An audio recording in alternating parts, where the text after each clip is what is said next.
Hello दोस्तों, मैं मोहन सिंह आपका स्वागत करता हूं आपके अपने यूट्यूब चैनल एथिस अकेडमी पर। दोस्तों, आज मैं लेकर आया हूं यूरोपीय कंपनियों का तीसरा पार्ट।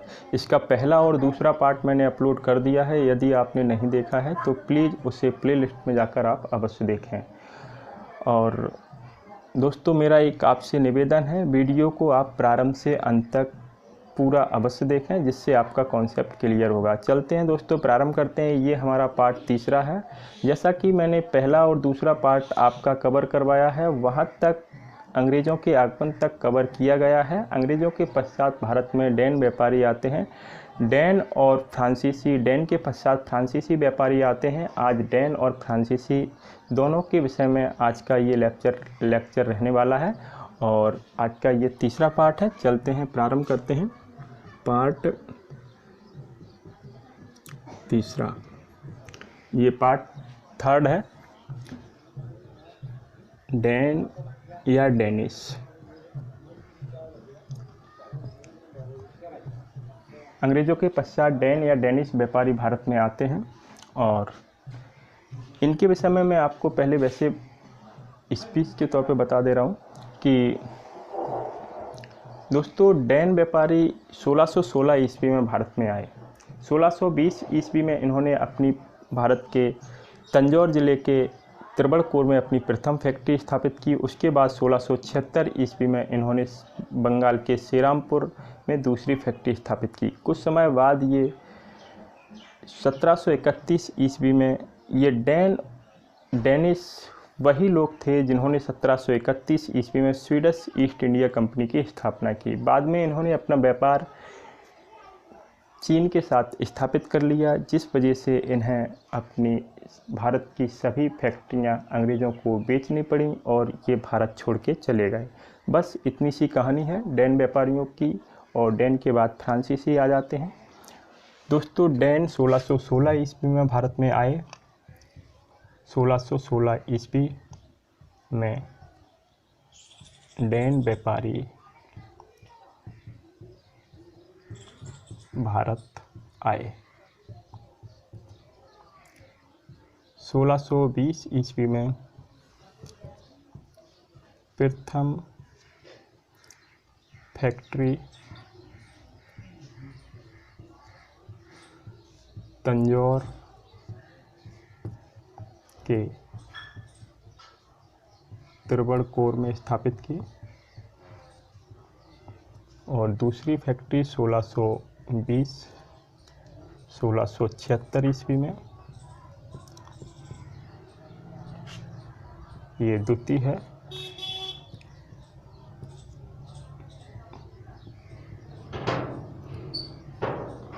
द्वितीय फैक्ट्री बंगाल के श्रीरामपुर में स्थापित करते हैं।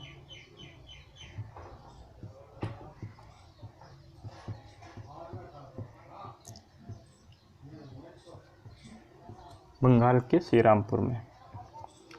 बाद में, जैसा कि मैंने आपको बताया, यही बाद में 1731 ईस्वी में स्वीडिश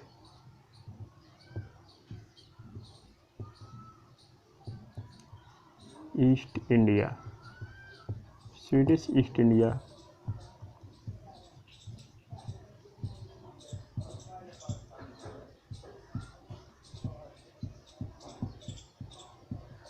करते हैं। इन्होंने अपना व्यापार चीन के साथ स्थापित कर लिया था, जिस वजह से इन्हें अपनी सभी कंपनियां अंग्रेज़ों को बेचनी पड़ी और 1745 ईस्वी में ये भारत छोड़कर चले गए। 1745 ईस्वी में चले गए। बस इतना सा टॉपिक था इनका। इसके पश्चात फ्रांसीसी आते हैं। दोस्तों, फ्रांसीसी और वहाँ की सरकार और मंत्री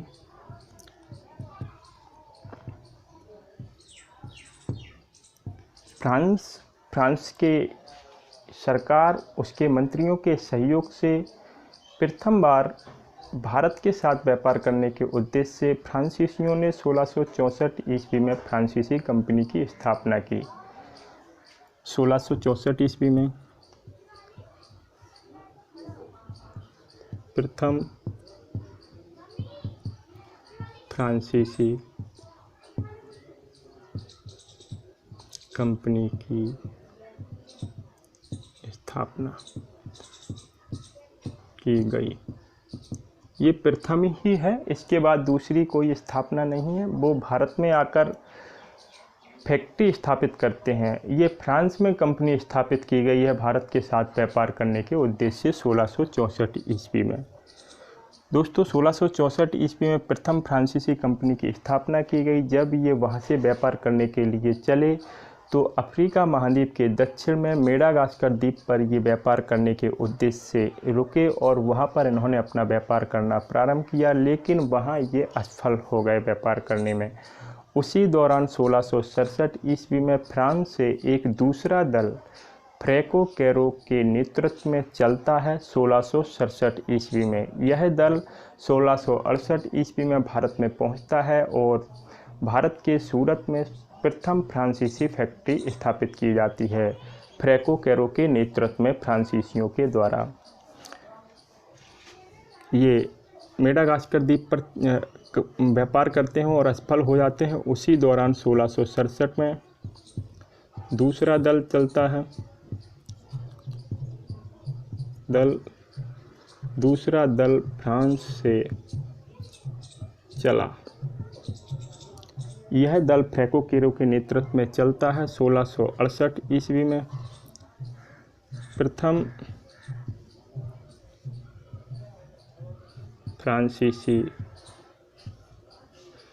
फ्रांसीसी कोठी भारत के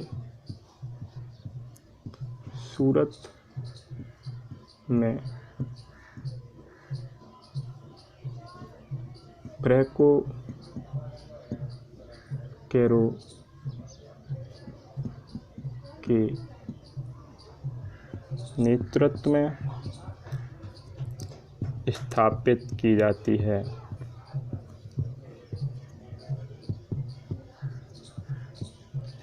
दोस्तों ये तथ्य इम्पोर्टेंट है। 1668 ईस्वी में प्रथम फ्रांसीसी कोठी भारत के सूरत में फ्रैंको कैरो के नेतृत्व में स्थापित की जाती है 1668 ईस्वी में।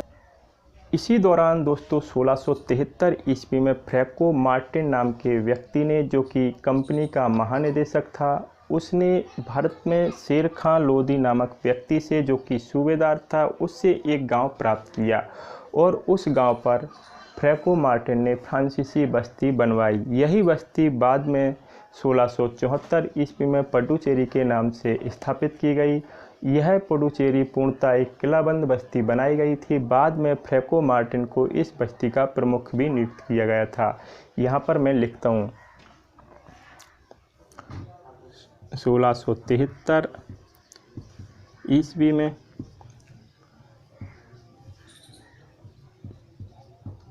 फ्रैंको मार्टिन के द्वारा फ्रांसीसी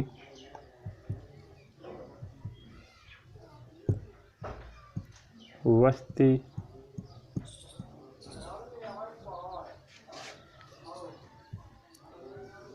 वसाई गई।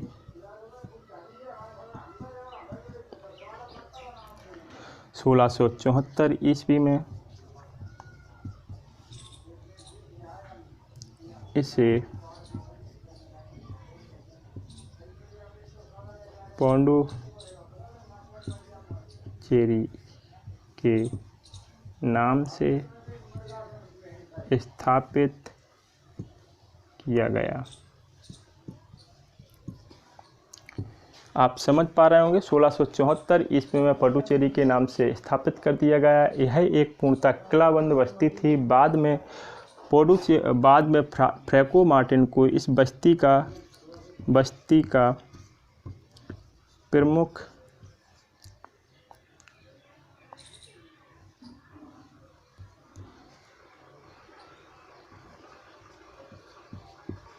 फ्रैंको मार्टिन को बस्ती का प्रमुख नियुक्त किया गया। किसे इस पुडुचेरी बस्ती का किसे प्रमुख नियुक्त किया गया? चूँकि ये फ्रैंको मार्टिन ने ही बसाई हुई थी, इसलिए इसे बाद में इसका प्रमुख नियुक्त कर दिया गया। पुडुचेरी यह पूर्णतः एक किलाबंद बस्ती थी।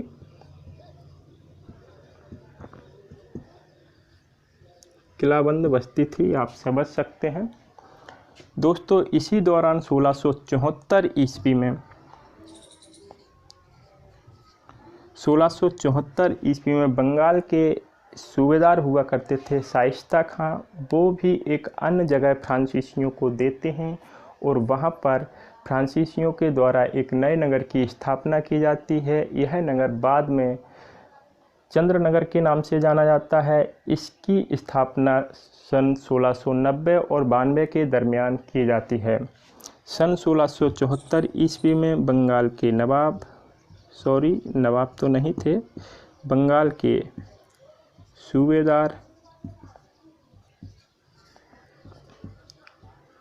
शाइस्ता खां, इनका कोई बंगाल के सूबेदार शाइस्ता खां के द्वारा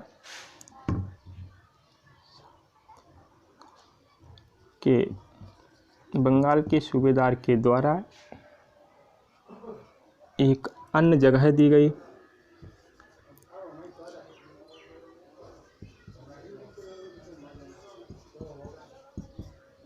जहाँ 1690 से 92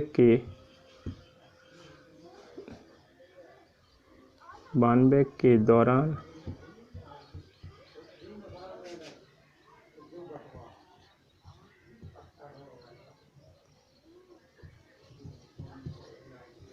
चंद्रनगर की स्थापना की गई।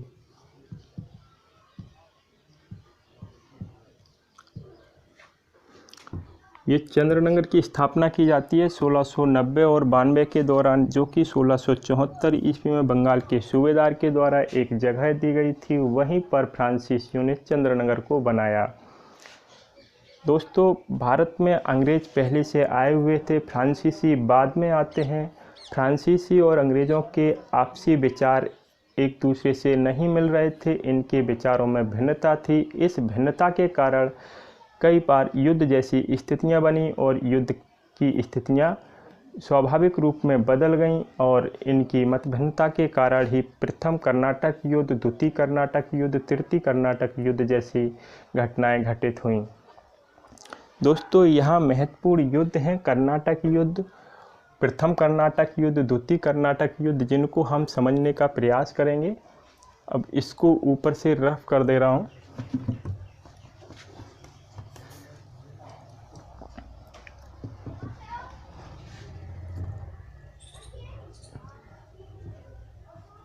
प्रथम कर्नाटक युद्ध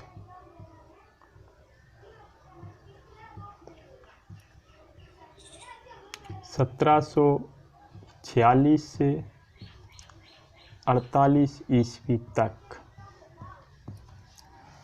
ये जब प्रथम कर्नाटक युद्ध अंग्रेज और फ्रांसीसियों के बीच में छिड़ा, उस समय ऑस्ट्रेलिया में एक युद्ध चल रहा था, उत्तराधिकारी युद्ध। उस युद्ध से भारत का प्रथम कर्नाटक युद्ध प्रभावित हुआ। दोस्तों उस युद्ध की समाप्ति के लिए एक संधि हुई, ए ला सोपल के नाम से ऐसी कुछ संधि होती है। उस संधि के तहत ये ऑस्ट्रेलिया का उत्तराधिकारी युद्ध समाप्त कर दिया जाता है। उसी के साथ साथ भारत में ये प्रथम कर्नाटक युद्ध भी समाप्त हो जाता है। उसके बाद द्वितीय कर्नाटक युद्ध होता है। द्वितीय कर्नाटक युद्ध होता है दोस्तों, ये युद्ध 1749 से 1754 ईस्वी तक चलता है। इस युद्ध में फ्रांसीसियों की तरफ से उनके गवर्नर डुप्ले हुआ करते थे, जो कि फ्रांसीसियों का नेतृत्व कर रहे थे। अंग्रेज़ों से पराजय का सामना कर लेते हैं।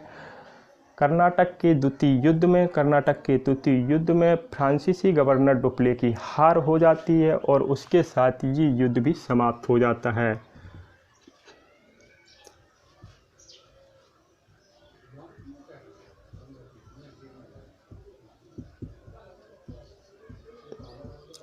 गवर्नर डुप्ले की हार हो जाती है। इसके पश्चात दोस्तों तृतीय कर्नाटक युद्ध छिड़ जाता है।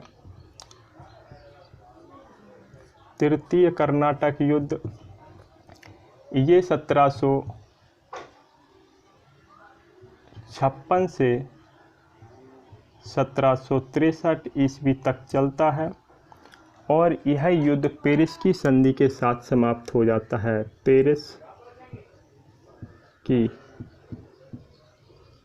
पेरिस की संधि के साथ समाप्त। ये युद्ध भी पेरिस की संधि के साथ समाप्त हो जाता है। दोस्तों पेरिस की संधि अंग्रेज और फ्रांसीसियों के बीच रखी जाती है, जिसमें संधि की कुछ शर्तें रहती हैं। उन शर्तों को मानते हुए ये युद्ध की समाप्त कर दिया जाता है इस युद्ध को। ये युद्ध 1763 ईस्वी में होता है। इसी दौरान 1760 ईस्वी में एक फ्रांसीसी और अंग्रेज़ों के बीच एक और युद्ध हुआ, जो कि ऐतिहासिक रूप से और एग्जाम पॉइंट की दृष्टि से काफ़ी महत्वपूर्ण है, जिसे हम बाड़ीवास की लड़ाई के नाम से जानते हैं। इस बाड़ीवास की लड़ाई में अंग्रेज़ों का नेतृत्व सर आयरकूट नाम के व्यक्ति ने किया, जिसके वजह से फ्रांसीसियों की पराजय निश्चित हो गई और फ्रांसीसी बाड़ीवास की युद्ध में हार गए। दोस्तों उस युद्ध की घटना को यहाँ पर मैं लिखता हूँ, प्रथम द्वितीय तृतीय। उसके बाद ये पेरिस की संधि 1763 ईस्वी में होती है, लेकिन बाड़ीवास का युद्ध 1760 ईस्वी में होता है।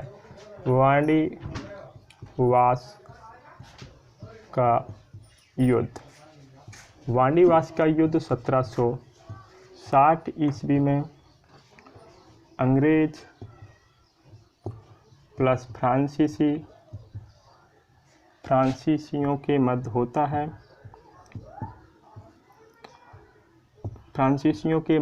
है। अंग्रेज़ों की सेना का नेतृत्व अंग्रेज सेना नायक सर आयरकूट होते हैं और फ्रांसीसी पराजित हो जाते हैं। फ्रांसीसियों की पराजय हो जाती है। किसकी पराजय होती है दोस्तों? फ्रांसीसियों की पराजय होती है। फ्रांसीसियों की पराजय के पश्चात यानी अंग्रेज सफल हो जाते हैं।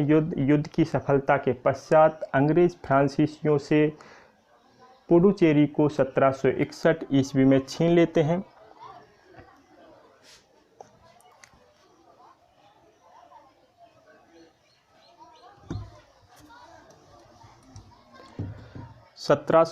युद्ध की सफलता के पश्चात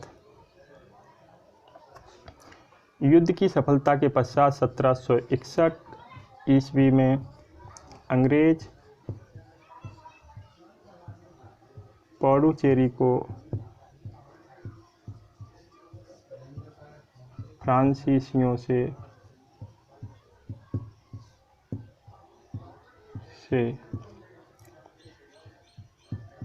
छीन लेते हैं।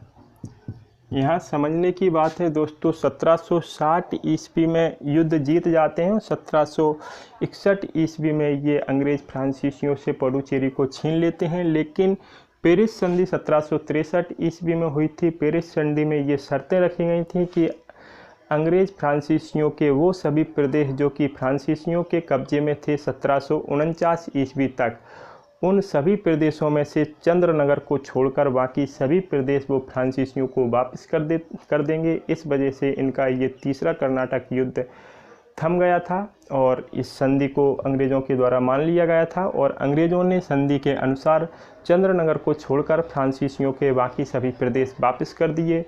ये प्रदेश भारत की आज़ादी तक फ्रांसीसियों के कब्जे में रहते हैं। दोस्तों भारत की आज़ादी तक फ्रांसीसियों के कब्जे में रहते हैं ये प्रदेश। चंद्रनगर को छोड़कर बाकी सभी लौटा दिए जाते हैं। ये था दोस्तों आज का ये चैप्टर। उम्मीद करता हूँ आपको अच्छा लगा होगा। दोस्तों तमाम यूरोपीय कंपनियां आपस में अपना वर्चस्व स्थापित करने के लिए एक दूसरे से युद्ध करती रहीं, लेकिन इनमें सफलता प्राप्त हुई ब्रिटिश ईस्ट इंडिया कंपनी को और उसने भारत पर 200 वर्षों तक शासन किया और व्यापार किया।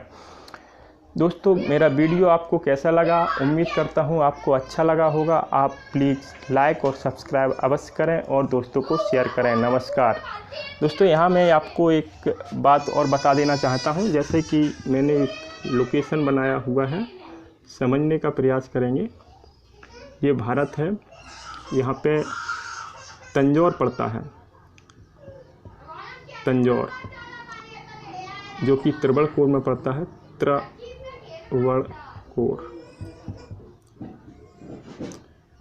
यहाँ पे प्रथम फैक्ट्री खोली जाती है 1620 ईस्वी में। किसके द्वारा? डैन के द्वारा। और यहाँ श्रीरामपुर पड़ता है बंगाल में। श्रीरामपुर पड़ता है यहाँ पे 1676 ईस्वी में। दूसरी फैक्ट्री खोली जाती है डेनिशों के द्वारा। दूसरी, ये प्रथम रहती है, ये दूसरी रहती है। और ये फ्रांसीसियों के द्वारा सूरत में खोली जाती है 1668 ईस्वी में।